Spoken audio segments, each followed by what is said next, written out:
السلام علیکم، نئی ویڈیو میں خوش آمدید۔ آج ہم آپ کو بتانے والے ہیں اداکارہ فیروز خان کی کہانی۔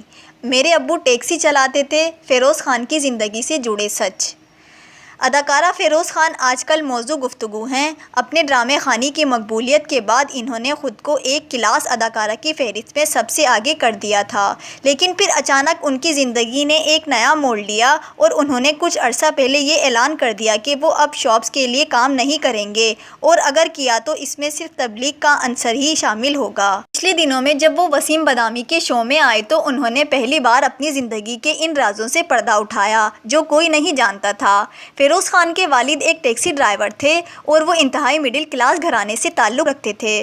فیروز خان جس اسکول میں پہلے پڑھتے تھے وہاں کی فیس زیادہ ہونے کی وجہ سے انہیں ایک سستے اسکول میں ڈلوا دیا گیا۔ فیروز خان کو بچپن سے ہی یہ لگن تھی کہ جس طرح میں کلاس میں ہمیشہ فرسٹ آتا تھا، زندگی میں بھی ایک دن سب سے آگے نکل جاؤں گا۔ فیروز خان اپنے گھر میں 16 سال کے فرق سے پیدا ہوئے۔ وہ جب چھوٹے تھے تو بھینگے تھے اور ان کی دونوں آنکھیں آپس میں ملی ہوئی تھیں۔ فیروز خان کی والدہ نے دعا مانگی تھی عبداللہ شاہ غازی کے مزار پر جا کر، اور اپنے بیٹے کو کندھے پر بٹھا کر مزار کی سیڑھیاں چڑھتی تھیں۔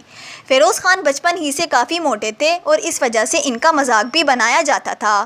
اپنے موٹاپے کے دور میں انہیں ایک لڑکی پسند آئی اور انہوں نے اسے پرپوز کیا تو لڑکی نے گلاس کا پانی پھینک دیا فیروز خان کے چہرے پر۔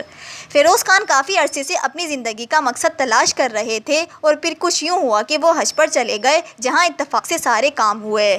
فیروز کا حج پر جانے کے لیے سب سے لاسٹ ویزا اور سب سے لاسٹ ٹکٹ تھی اور یہ بڑا خاص بلاوا تھا۔ وہیں جا کر ان کی ملاقات عاطف اسلم اور حمزہ عباسی سے بھی ہوئی جو اتفاق سے اس حج کا حصہ تھے۔ فیروز اس سے پہلے جب وسیم بادامی کے شو میں آئے تھے تو وسیم بادامی نے ان سے سوال کیا تھا کہ مجھے لگتا ہے کہ آپ بہت جلد اس فیلڈ سے کنارہ کشی اختیار کر لیں گے، اور اس وقت انہوں نے کہا تھا کہ ابھی کچھ نہیں کہہ سکتا۔ فیروز خان اپنے کپڑوں کے بزنس پر بھی کام کر رہے ہیں اور شوبز ان کی روزی روٹی نہیں ہوگی۔ وہ چاہتے ہیں کہ ان کی بہنیں بھی انہی کی راہ پر چل نکلیں اور انہیں بھی ہدایت ملے۔